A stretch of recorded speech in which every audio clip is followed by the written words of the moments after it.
नमस्कार, स्वागत है आपका और मैं हूं आपके साथ सपना दीपक मतेशिया।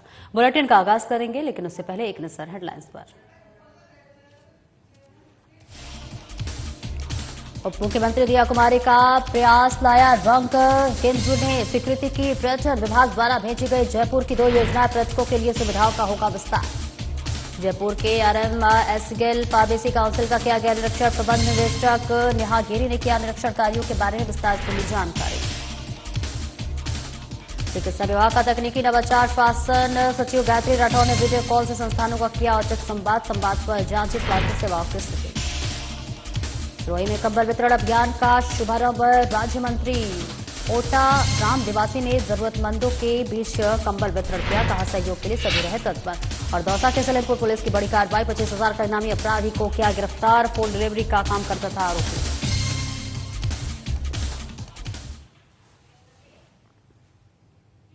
और बुलेटिन का आगाज करेंगे। केंद्रीय वित्त मंत्रालय ने राजस्थान के पर्यटन विभाग द्वारा भेजी गई करीब 145 करोड़ की 2 बड़ी योजनाओं को मंजूरी दी है। उप मुख्यमंत्री दिया कुमारी ने गुरुवार को इस संदर्भ में केंद्रीय पर्यटन मंत्री श्री गजेंद्र राज सिंह शेखावत से मुलाकात की थी। केंद्रीय पर्यटन मंत्री ने इन कार्यों की शीघ्र स्वीकृति का भरोसा दिलाया था। केंद्र सरकार ने विभिन्न पर्यटन केंद्रों को विश्व स्तरीय बनाने के लिए पूंजीगत व्यय की विशेष योजना के अंतर्गत आमेर और नाहरगढ़ के विकास के लिए 49.31 करोड़ रुपए का, जल महल क्षेत्र के विकास के लिए 96 करोड़ 61 लाख रुपए रही परियोजनाओं को मंजूरी दी है। और दिया कुमारी ने केंद्रीय वित्त मंत्रालय का आभार जताते हुए कहा कि माननीय प्रधानमंत्री नरेंद्र मोदी के नेतृत्व में डबल इंजन की सरकार का पूरा लाभ राजस्थान को मिल रहा है। उन्होंने आशा जताई है कि केंद्र सरकार द्वारा किए जा रहे 145 करोड़ से अधिक के पूंजीगत व्यय से जयपुर में पर्यटकों के लिए सुविधाओं का विस्तार होगा और स्थानीय लोगों के लिए रोजगार के अवसर बढ़ेंगे।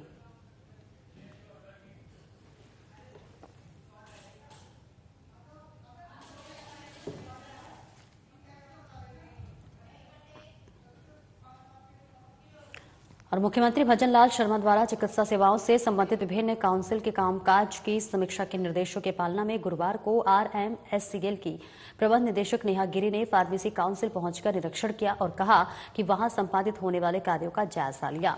गिरी ने कार्मिकों को उससे रजिस्ट्रेशन प्रक्रिया, लंबित आवेदनों एवं काउंसिल की अन्य गतिविधियों के बारे में विस्तार से जानकारी ली। उन्होंने काउंसिल में कार्यरत कार्मिकों और उनको आवंटित कार्यों के बारे में भी जानकारी ली। साथ ही काउंसिल के नियम, प्रक्रियाओं आदि के बारे में समीक्षा की।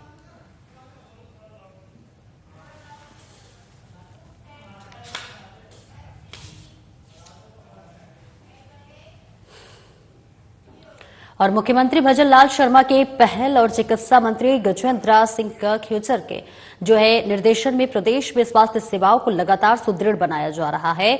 इसी कड़ी में विभाग ने अभिनव पहल करते हुए चिकित्सा संस्थानों में वीडियो कॉल के माध्यम से सीधा औचक संवाद प्रारंभ किया। चिकित्सा एवं स्वास्थ्य विभाग की प्रमुख शासन सचिव गायत्री राठौर ने इस नवाचार की शुरुआत बालोतरा जिले के जसोल क्षेत्र के आयुष्मान आरोग्य मंदिर मुंगड़ा में वीडियो कॉल कर की। उन्होंने अलवर जिले के लक्ष्मणगढ़ ब्लॉक, बारां जिले के अटरू, चूरू जिले के सरदार शहर, डिग जिले के नगर एवं ब्यावर जिले के जैतारड़ ब्लॉक के चिकित्सा संस्थानों में वीडियो कॉल कर स्वास्थ्य सुविधाओं का जायजा लिया। राठौर ने चिकित्सकों, नर्सिंग स्टाफ एवं महिला स्वास्थ्य कार्यकर्ताओं से संवाद कर उपलब्ध करवाई जा रही सेवाओं के बारे में जानकारी ली और आवश्यक दिशा निर्देश दिए। साथ ही मातृ एवं शिशु स्वास्थ्य तथा पोषण दिवस होने के कारण इस मौके पर उपलब्ध करवाई जा रही सेवाओं के बारे में भी चर्चा की। राठौर ने लाभार्थियों से संवाद कर स्वास्थ्य सेवाओं की गुणवत्ता एवं उपलब्धता के संबंध में फीडबैक भी लिया। तो तस्वीरें आपको दिखा रहे हैं जहां पर मुख्यमंत्री भजनलाल शर्मा की पहल और चिकित्सा मंत्री गजेंद्र सिंह खेवसर के निर्देशन में प्रदेश में स्वास्थ्य सेवाओं को लगातार सुदृढ़ बनाया जा रहा है।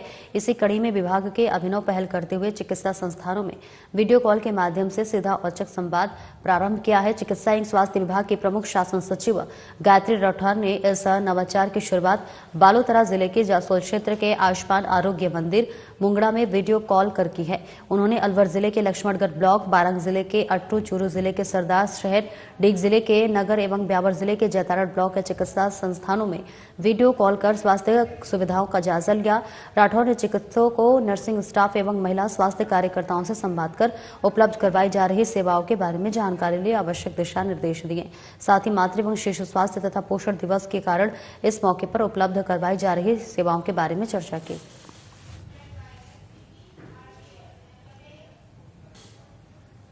और राजस्व मंत्री हेमंत मीणा अजमेर के आरटीआई सभागार में आरटीएस के 31वें बैच के तहत आधारभूत प्रशिक्षण प्राप्त कर रहे आरटीएस प्रशिक्षु अधिकारियों को संबोधित किया। इस दौरान उन्होंने कहा कि प्रदेश में हर तबके तक कल्याणकारी योजनाओं का लाभ पहुंचाने के लिए राजस्थान सरकार अति संवेदनशील होकर कार्य कर रही है।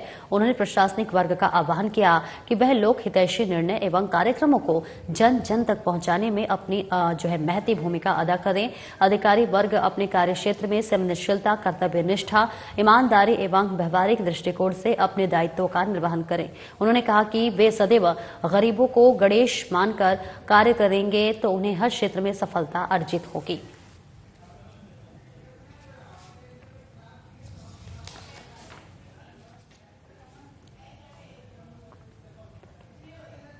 और मानव आकांक्षा अधिकार अभियान ट्रस्ट के द्वारा सर्दी से बचाव के लिए सिरोही जिले के राजकीय विद्यालयों के छात्र छात्राओं को 5500 कंबल वितरण का अभियान शुभारंभ बुधवार को सिरोही नगर के राजकीय उच्च प्राथमिक विद्यालय टांकरिया से किया गया। मुख्य अतिथि ग्रामीण विकास एवं पंचायती राज राज्य मंत्री ओटाराम देवासी के कर कमलों से इस अभियान की शुरुआत की गई। मंत्री ने मानव आकांक्षा अधिकार अभियान ट्रस्ट के अध्यक्ष जगदीश पुरोहित को इस पुनीत कार्य के लिए साधुवाद दिया एवं बताया कि ऐसे सेवा और परोपकार की भावना सभी को रखनी चाहिए एवं सदैव सभी से सहयोग के लिए तत्पर रहना चाहिए। इस दौरान अतिथियों के हाथ से विराजमान सभी छात्र छात्राओं को कंबल वितरित किए गए और कंबल वितरण अभियान का शुभारंभ किया गया। वहीं कार्यक्रम की अध्यक्षता जिला कलेक्टर अल्पा चौधरी ने की। उन्होंने अपने संबोधन में अपने ट्रस्ट के माध्यम से जगदीश पुरोहित द्वारा की जा रही सेवा की तारीफ करते हुए उनसे प्रेरणा लेने की बात कही। उन्होंने इस मौके पर छात्र छात्राओं को आगे बढ़ने और सेवा कार्य करते रहने के लिए प्रोत्साहित किया।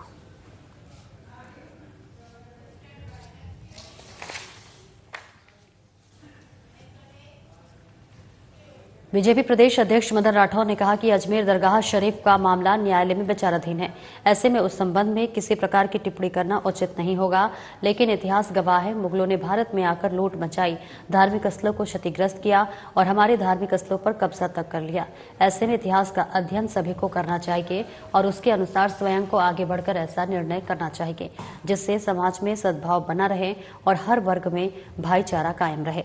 राठौर ने कहा कि हिंदुस्तान में कई ऐसी बेमिसाल इमारतें को मुगलों ने क्षतिग्रस्त किया, उन पर कब्जा किया, लेकिन माननीय न्यायालय ने उन पर छानबीन करने के बाद ऐतिहासिक फैसला दिया। हमें हमारी न्याय प्रणाली पर पूर्ण विश्वास है, उसका फैसला जो भी होगा स्वागत किया जाएगा।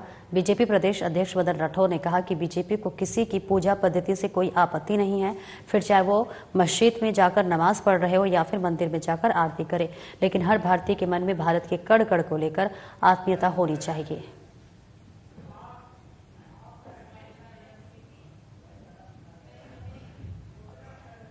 और श्रियादे माटीकला बोर्ड अध्यक्ष प्रहलाद राय टाक ने कहा कि सरदार माटीकला कामगारों के उत्थान के लिए संकल्पबद्ध है। कामगारों के विकास के लिए कई योजनाएं भी चलाई जा रही है। टाक ने यह जानकारी जयपुर के बीकेआई एवं गज सिंहपुरा के प्रजापति मोहल्ला में आयोजित एक दिवसीय जागरूकता शिविर के दौरान दी। उन्होंने कहा कि शिविर का मुख्य उद्देश्य राजस्थान सरकार की बजट घोषणा के तहत 1000 इलेक्ट्रिक चाक और मिट्टी गूंथने की मशीनों के वितरण हेतु माटी कला में रुचि रखने वाले पात्र आवेदकों को उनसे आवेदन प्राप्त आमंत्रित किए जाने एवं घोषणा से संबंधित जानकारी प्रदान करना और समाज में राजस्थान सरकार की विभिन्न जन कल्याणकारी योजनाओं और माटी कला से जुड़े उद्यमों के प्रति जागरूकता फैलाना है। कार्यक्रम के दौरान समाज बंधुओं से संवाद स्थापित करते हुए राजस्थान सरकार द्वारा माटी कला और अन्य स्थानीय कारीगरी को प्रोत्साहित करने के लिए चल रही योजनाओं की विस्तृत जानकारी दी गई। तो वही इस मौके पर माटी कला से जुड़े व्यवसायियों और उद्यमियों को अपनी कला और व्यवसाय के विकास के लिए विभिन्न सरकारी योजनाओं के लाभों की जानकारी प्रदान की गई, जिससे उन्हें अपने उद्यमों को बढ़ावा देने में मदद मिल सके।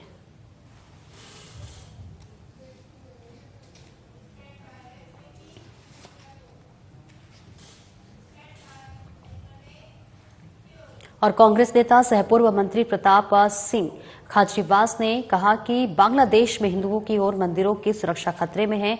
केंद्र में बीजेपी की सरकार है। भारत सरकार की जिम्मेदारी बनती है कि बांग्लादेश के अल्पसंख्यकों और हिंदुओं की सुरक्षा के लिए सख्त कदम उठाए। भारत सरकार हिंदुओं के अधिकारों की कभी भी सुरक्षा नहीं करती, लेकिन जब वोट की बात आती है तो हिंदू एकता के नाम पर, हिंदू सुरक्षा के नाम पर, हिंदू मुसलमान में दंगे के नाम पर वोट मांगती है। खाचरीवास ने कहा कि प्रधानमंत्री इंदिरा गांधी के समय बांग्लादेश में जब अल्पसंख्यकों हिंदुओं पर जुल्म हो रहे थे, तब पाकिस्तान की सरकार के जुल्म के खिलाफ तत्कालीन प्रधानमंत्री इंदिरा गांधी ने भारत की फौज को बांग्लादेश में भेजा और उनकी सुरक्षा की पूरी व्यवस्था की। आज की भारत सरकार बातें बहुत बड़े बड़े करती है, लेकिन वहां हिंदुओं को और मंदिरों को सुरक्षा देने की बात आती है तो कदम पीछे हटा लेती है।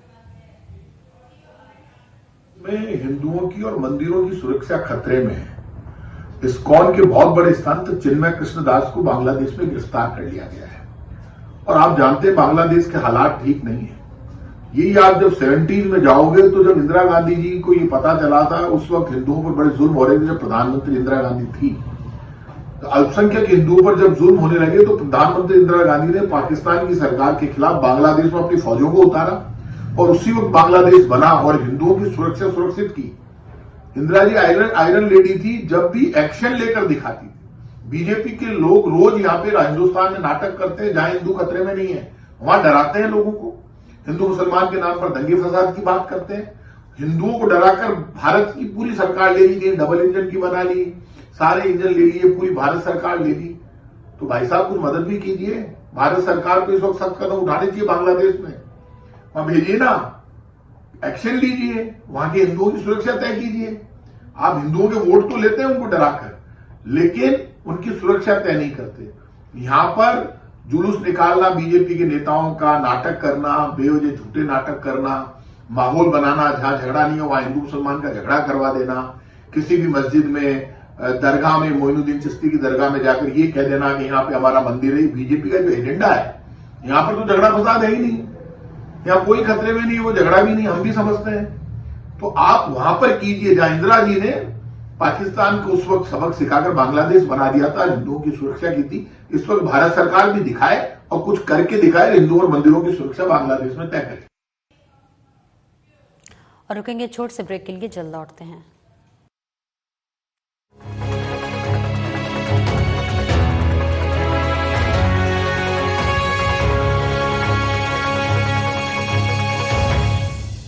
Market access, resources, infrastructure, policy, skills and quality of life. Rajasthan has it all. Explore a world of opportunities at the Rising Rajasthan Global Investment Summit. Register today.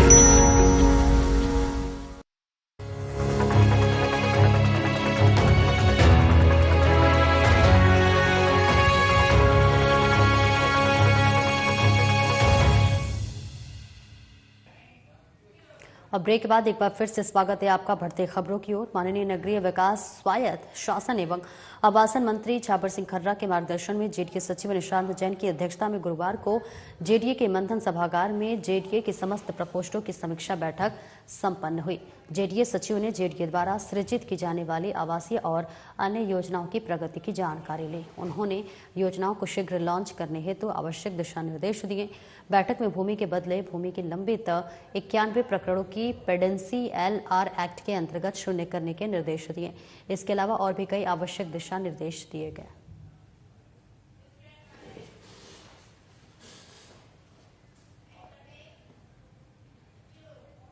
और जयपुर विकास प्राधिकरण द्वारा कई प्रमुख मार्गों को कब्जा अतिक्रमण मुक्त करवाया गया।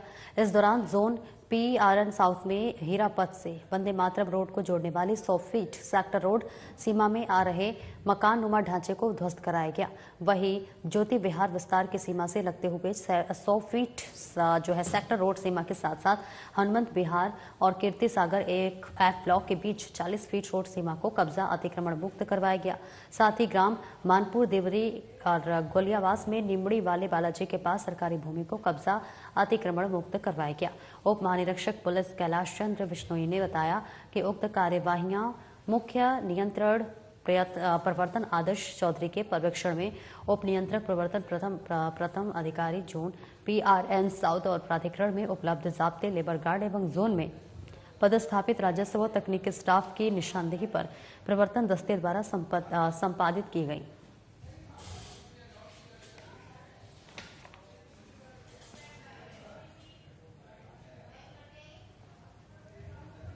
और राष्ट्रीय टीकाकरण कार्यक्रम की स्टेट टास्क फोर्स की बैठक गुरुवार को चिकित्सा स्वास्थ्य एवं स्वास्थ्य विभाग की प्रमुख शासन सचिव गायत्री राठौर की अध्यक्षता में आयोजित की गई।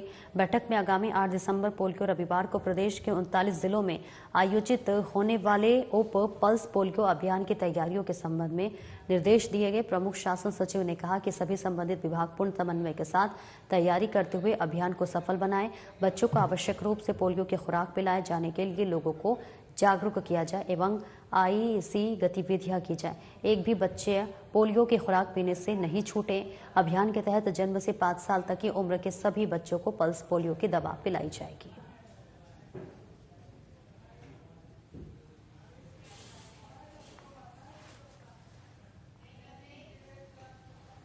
सलेमपुर थाना पुलिस ने बड़ी कार्रवाई करते हुए 25,000 की इनामी अपराधी खेड़ला बुजुर्ग निवासी बबलेश गुर्जर को गिरफ्तार किया है। अपराधी पर भरतपुर के नदबई थाने के करीब 1 साल पुराना मामला दर्ज है। थाना अधिकारी हरेंद्र सिंह के नेतृत्व में constable Dheeraj Singh, Bunty Kaushalendra cyber cell के सोनू की टीम गठित की। थाना अधिकारी ने बताया कि आरोपी जयपुर में कंपनी में फूड डिलीवरी का काम करता था। दौसा एवं जयपुर पुलिस की दबिश के दौरान लालसोट बाईपास पुलिया से सलेमपुर पुलिस ने गिरफ्तार किया है।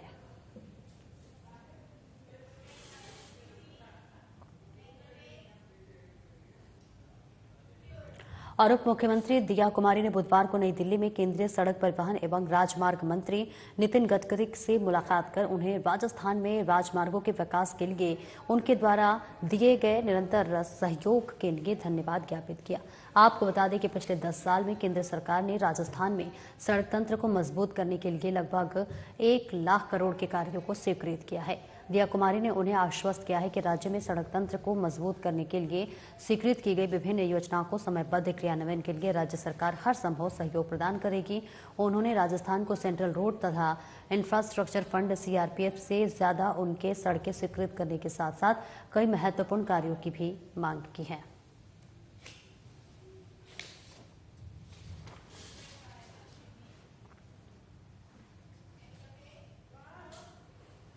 और राजस्थान विधानसभा अध्यक्ष वासुदेव देवनानी ने नारायण सिंह सर्किल स्थित इंद्रलोक सभागार में सर्वशक्तिमान अंतर्राष्ट्रीय ज्योतिष सम्मेलन को संबोधित किया।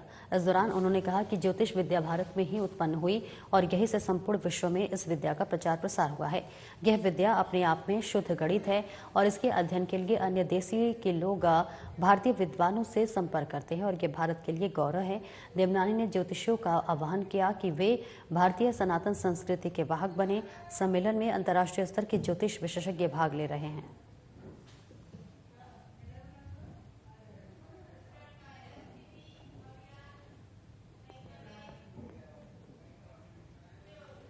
आमजन के बेहतर स्वास्थ्य के लिए प्रधानमंत्री नरेंद्र मोदी के आह्वान पर आयुष मंत्रालय भारत सरकार द्वारा पूरे देश में प्रकृति परीक्षण किया जा रहा है और इसी कड़ी में राष्ट्रीय आयुर्वेद संस्थान मादन विश्वविद्यालय जयपुर के कुलपति प्रोफेसर संजू शर्मा ने अपना प्रकृति परीक्षण करवाकर देश का प्रकृति परीक्षण अभियान का शुभारंभ किया।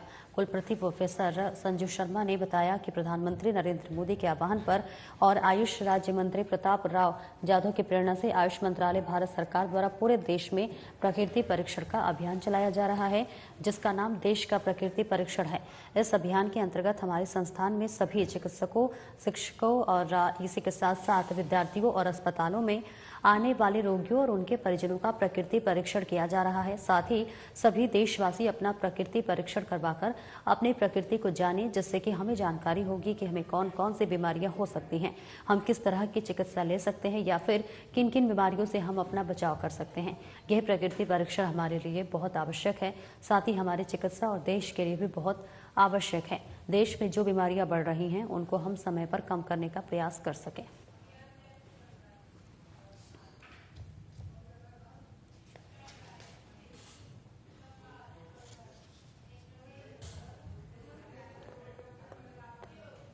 मुख्यमंत्री भजनलाल शर्मा की पहल और चिकित्सा मंत्री गजेंद्र सिंह खियोसर के निर्देशन में प्रदेश के स्वास्थ्य सेवाओं को लगातार सुदृढ़ बनाया जा रहा है। चिकित्सा एवं स्वास्थ्य विभाग निरंतर तकनीकी नवाचार कर बेहतर स्वास्थ्य सेवाएं सुनिश्चित कर रहा है।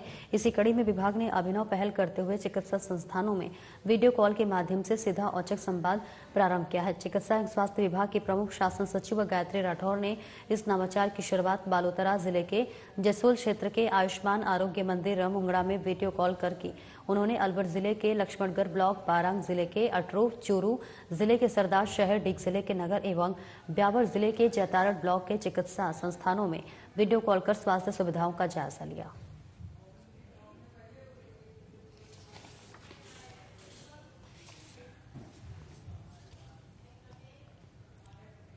और वहीं मुख्यमंत्री भजनलाल शर्मा ने कहा कि आगामी 9 से 11 दिसंबर तक आयोजित होने वाले राजिंग राजस्थान समिट के माध्यम से राज्य में औद्योगिक का परिदृश्य को एक नई दिशा मिलेगी। उन्होंने कहा कि राज्य सरकार प्रदेश के आर्थिक उन्नति के संकल्प को पूरा करने के लिए जो जान से जुटी है और इसी कड़ी में हम राजिंग राजस्थान के सफल आयोजन के लिए आगामी 10 दिनों तक प्रत्येक दिन एक नया संकल्प लेंगे। सीएम शर्मा ने आज पहला संकल्प लेते हुए कहा कि राजिंग राजस्थान समिट का उद्घाटन दिवस पूरी तरह से सौर ऊर्जा से संचालित होगा। उन्होंने कहा कि यह समिट सूरज की ताकत से प्रदेश के विकास में नया सवेरा लाएगा। उन्होंने कहा कि हमारी प्राथमिकता है कि प्रदेश में निर्बाध बिजली की आपूर्ति के लिए अक्षय ऊर्जा को बढ़ावा दिया जाए।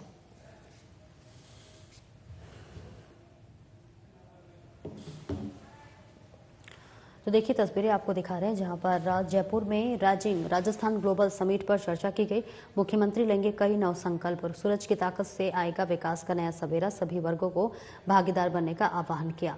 जहां मुख्यमंत्री भजनलाल शर्मा ने कहा कि आगामी 9 से 11 दिसंबर तक आयोजित होने वाले राजिंग राजस्थान समिट के माध्यम से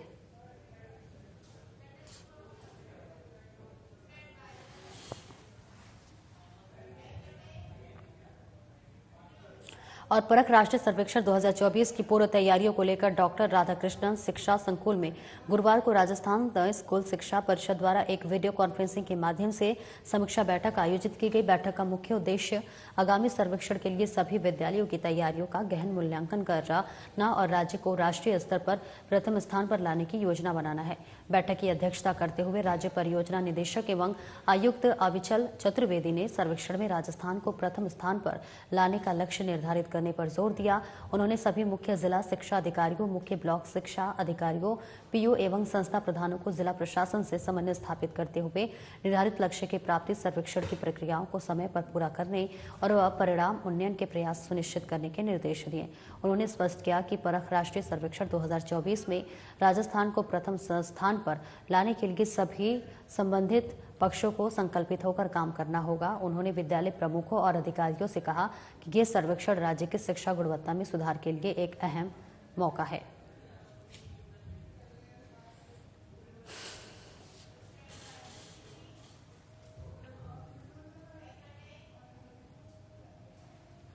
और संसदीय कार्य, विधि एवं विधिक कार्य मंत्री जोगाराम पटेल ने जोधपुर जिले के ग्राम पंचायत गंगाणा की राजकीय उच्च माध्यमिक विद्यालय मध्य पूर्व पुलिस चौकी ने गुरुवार को 19,86,000 रुपए की लागत से नवनिर्मित कक्षा कक्ष का विधिवत रूप से फीता काट कर लोकार्पण किया। संसदीय कार्य मंत्री पटेल ने कहा, माननीय मुख्यमंत्री भजनलाल शर्मा के नेतृत्व में प्रदेश सरकार शैक्षणिक उन्नयन एवं विद्यालयों में अवसंरचना विकास के कृत संकल्पित है। उन्होंने कहा कि कक्षा कक्ष, लैब, पुस्तकालय एवं शौचालय निर्माण के लिए इस बजट में 350 करोड़ रुपए और प्रदेश के 750 विद्यालयों के भवनों की मरम्मत के लिए 100 करोड़ रुपए का बजट आवंटित किया गया है। पटेल ने कहा कि राजकीय विद्यालयों के मेधावी विद्यार्थियों को उच्च अध्ययन के लिए प्रोत्साहन देने के लिए 8वीं, 10वीं एवं 12वीं कक्षा की बोर्ड परीक्षाओं में राज्य तथा जिला स्तरीय मेरिट में आने वाले विद्यार्थियों को 3 वर्ष की इंटरनेट कनेक्टिविटी के साथ टैबलेट्स निःशुल्क दिए जा रहे हैं।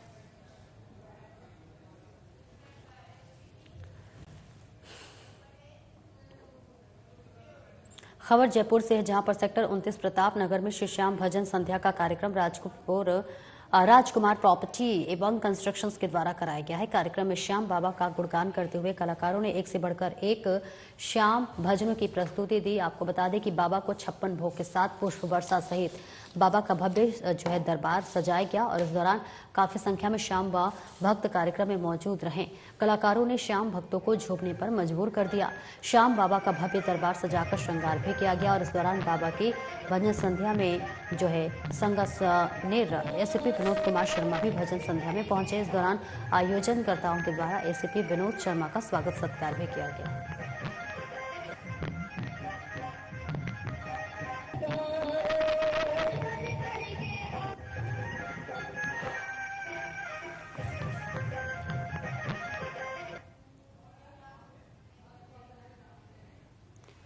फिलहाल इस बुलेटिन में इतना ही। दीजिए इजाजत। नमस्कार।